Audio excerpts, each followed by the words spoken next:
Good morning, Chicago. Thanks for joining us for South Loop TV. I'm Jalen Barlow. And I'm Anijah Reeves. Here are our top stories this morning.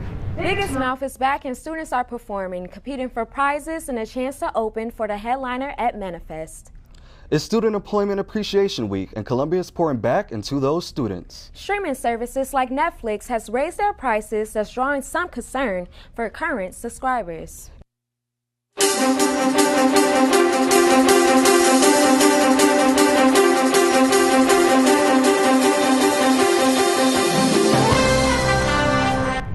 Biggest Mouth is back and students are performing, competing for prizes and a chance to open for the headliner at Manifest. Reporter Takaven Russell has more for us. Biggest Mouth 2026 bringing together some of Columbia College Chicago's most talented student musicians tonight, right here at the Epiphany Center for the Arts, with a live audience, competitive performances, and $1,000 on the line. Organized by Columbia Student Programming Board, Biggest Mouth has become one of the school's most anticipated events, giving students a platform to perform, compete, and be discovered. The stakes are high. Winners not only take home cash prizes, but also earn a spot performing at the Manifest Arts Festival, one of the biggest events of the year. And while the lineup is still under wraps, organizers say audience can expect a range of genres and unforgettable performances. There's such a variety of acts, from solo acts to full combos. They'll catch the audience attention, they'll catch the judge's attention.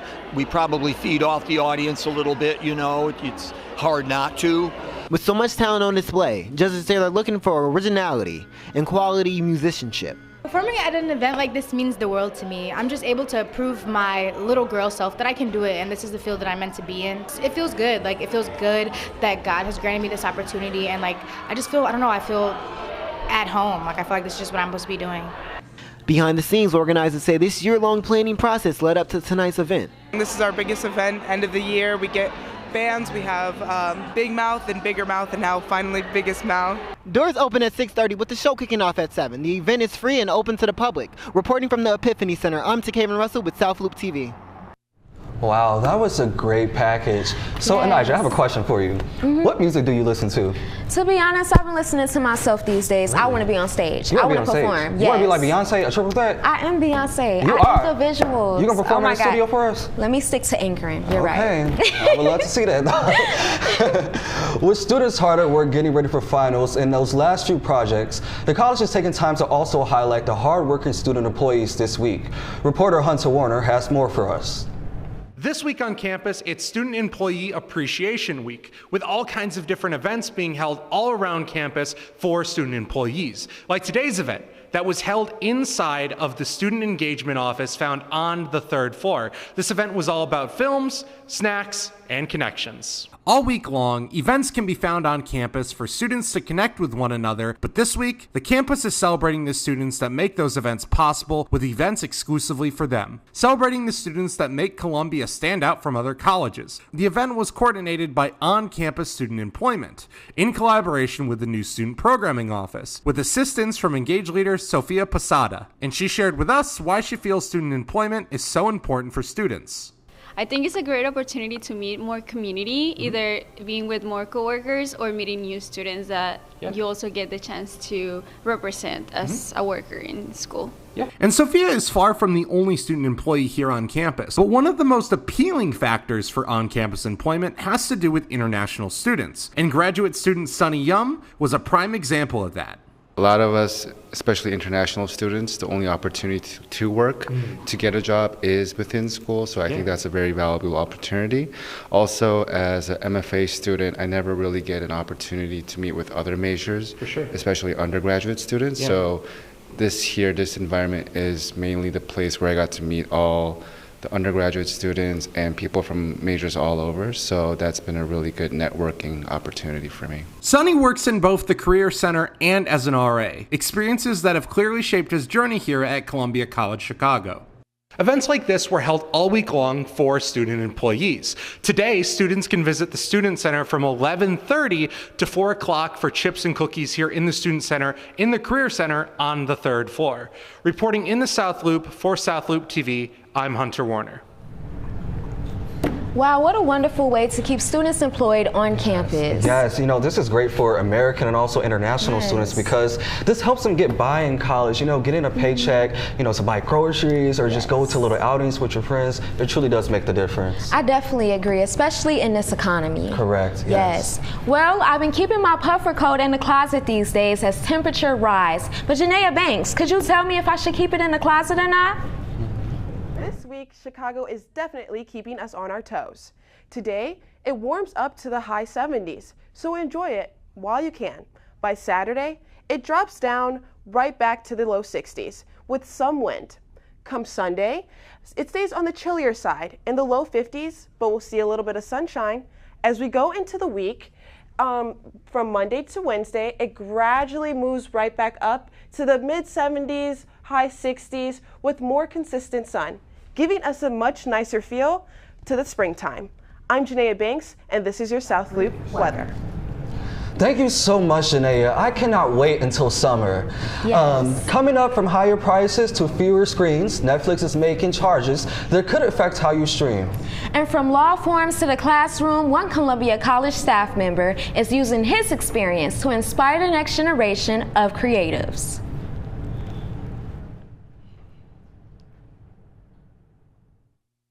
We're all just trying to keep things running for those who rely on us.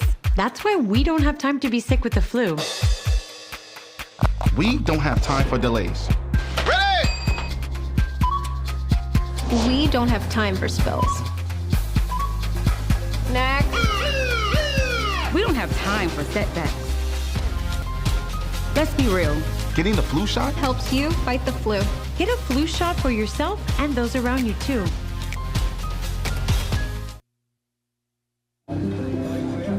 The freedom to live in safety. That's an American dream.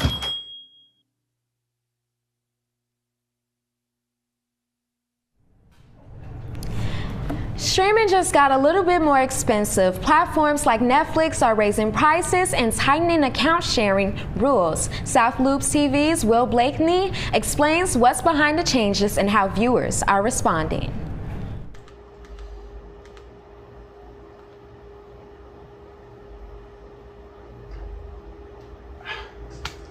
Trying to watch the Will Byers coming out scene from the final season of Stranger Things and find yourself locked outside of your account? Well, I hate to tell you, you're not alone. Netflix, as of March 26, 2026, has started charging $19.99 a month for its ad-free streaming plans, a $2 raise from its prior $17.99 price tag. This tier of the plan also only allows for streaming on 2 devices. If you want more screens, up to 4, you'll have to pay $26.99. Netflix is only one of several streamers who have raised their prices this year, including juggernauts such as Spotify and HBO, signaling a changing tactic to reach profitability as companies add cheaper tiers of subscriptions that include ads and limited device sharing. These price hikes are in response to streaming services operating on a loss for years. Netflix operating at a $15 billion debt at the end of 2020. However, as of 2025, their profit margin is now 22%, having made $8.71 billion in profits last year. Some industry professionals are concerned that continuing to raise prices as the cost of living increases will eventually turn off viewers, especially young adults. As of 2025, DVD and Blu-ray sales only shrank 9%, compared to declines of 20% in 2023 and 2024, showing an increasing interest in physical media as an alternative to increasing streaming prices. So if you don't want to pay a pretty penny for Stranger Things or fight with your sibling over who gets to listen to Spotify, maybe visit your local record store and, well, invest in some discs. I'm Will Blakely with South Loop TV. Thanks, Will. Some viewers say the rising costs could eventually push them away from streaming services altogether. Yes, I hope they figure it out for sure. Me too. Yes. Me too. Well, with so many faculty members bringing a real-world experience into the classroom, some are also creating spaces that can help students bring their ideas to life. Reporter Jalen Barlow has more for us. Michael Green has been a lead print specialist at the Digital Print Center at 623 South Wabash for 4 years. Throughout most of his career, he worked for a law firm and one day shifted his graphic design talents to Columbia. Yes, working in that field, coming to this, it was, I guess, like a I want to say almost like a dream come true to turn around after almost 20 years of working in the field with records and things like that or whatever. With his graphic design background, Green took control of the digital print center on the second floor. Basically, this printer is mostly for Perfect Bound, and then we have a 10,000 that's over there that does most of the saddle stitch books. Dealing with the 10,000, that one, a lot of people like that one for it has more vibrant colors for the printer versus the 910. It's kind of okay or whatever and everything. Named by Animation Career Review as a top 15 graphic design school in the Midwest, Columbia students have gone on to intern for Leah Burnett in Cards Against Humanity. This multi-service space not only contributes to graphic design students, but students of all majors. As far as that, you're gonna have the different, I wanna say, degrees or whatever, like the fashion, architecture, they're gonna all have books for next 2 weeks from now. Books as a way for students to display their work. Now, as the graduation approaches, Green remains hopeful for the next generation. Man, just follow your mind and whatever you think of, just put it out there. You never know who might like what you might do. With the spring semester nearing its end, the very place that I'm in, the Digital Print Center, is gearing up for one of Columbia's biggest events of the year, and that is Manifest. Reporting from the 623 building, I'm Jalen Barlow, South Loop TV. Wow, that was an amazing interview, Jalen. Yes. Oh my God, in a print center. I've never been in there before. Oh my God, no, but just listening to Michael just speak and just, you can tell the passion he has for his career. It was truly remarkable. You know, it's just so great when people love their jobs. I love that so much. Thank you. It's time to hear about the weather. Let's hope everyone's weekend stays dry. Janaea Banks gives us an update on weather. Hey South Loop, get ready because Chicago is doing what Chicago does best. Being unpredictable. Seeing a little bit of everything this week, clouds, sun, and yes, even a chance of showers. Today is where things get a little fun. We're warming all the way up to the high 70s, but it's not the time to bring out those bikinis just yet, because by Saturday, temperatures drop back to the 60s, it gets windy, and we're right back to that chilly spring feeling. Moving into Sunday, it stays cool in the low 50s with a mix of sun and clouds. Heading into the week, Monday through Wednesday, the weather gradually rises to the mid 70s to the high 60s with more sunshine, so we're easing back into the nice weather, and by next Thursday, we're staying cool but clear. It's keeping things calm after a week of ups and downs. I'm Janaea Banks, and this is your weekly weather. Thank you so much for that, Janaea. I cannot wait until summertime. Lord, please Miami me right now. Yes, oh my God, I'm gonna be on boats. Like, I just wanna do everything. Me too. Anything but this weather that we have now for sure. Okay, because it's not looking too nice out there. Literally, fly me to Brazil. April showers may bring May flowers. Insight on cherry blossom trees on the way. And reporter Andrea Childress give us a walkthrough of one of Columbia's art exhibits, showcasing a celebration of visual game design coming up after this break.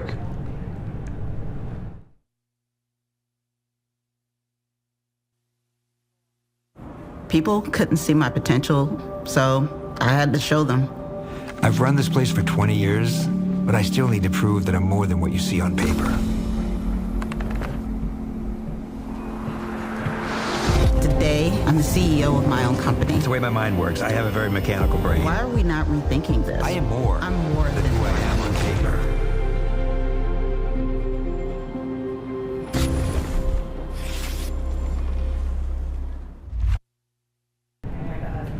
April showers bring May flowers, and as we enjoy our first full week of heat, Chicagoans are visiting the cherry blossom trees in Jackson Park. Reporter Jasmine Walker with more.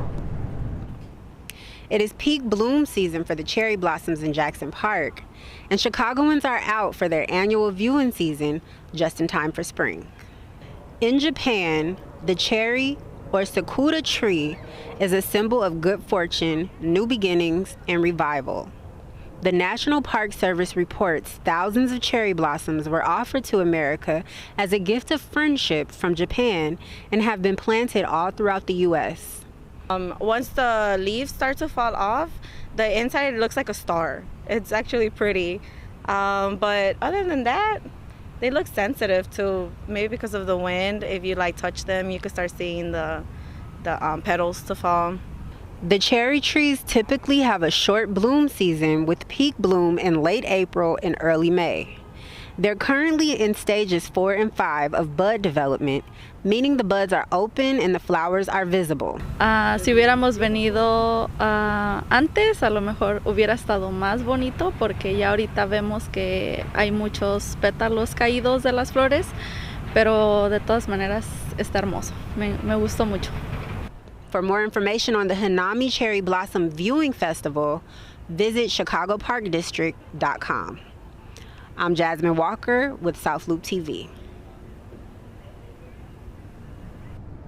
Now, Anijah, that package was good, but I have one question.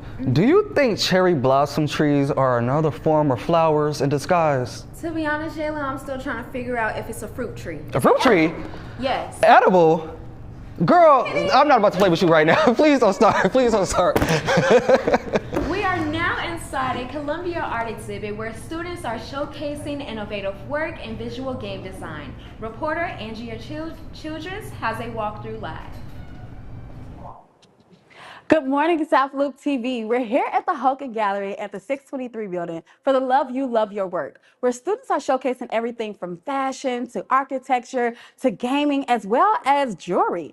To the left of me, we have the Parades in the Arts in the Dark, where students are showcasing masks that resemble pigs, sheep, and cows, paying homage to the animals whose spirits linger despite the closure of the Union Stockyards.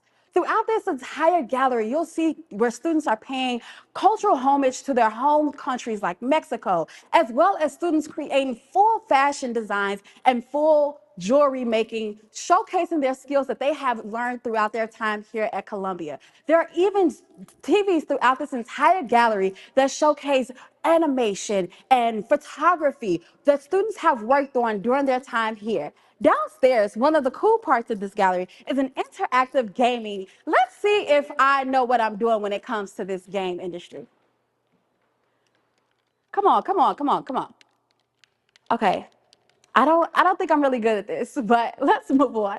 So in this gallery, there's also political satire, as well as comic book strips and more. Students have spent their entire time working on so many different mediums to showcase, such as 3D architecture and so much more. There are 3 different galleries that you can visit that showcase unique talents that the students have shown here at Columbia College. Live at the 623, I'm Andrea Childress for South Loop TV. Wow, Andrea, that's so interesting. And you know what, Anijah? We love to see it. Oh my God, I love art so much, and especially art here on campus. Yes, Columbia students are so talented, really. I definitely agree. Well, from all of us here in the South Loop studio, my name is Anijah Reeves. And I'm Jalen Barlow. Thank you for joining us for our show this week. We'll see you guys next time.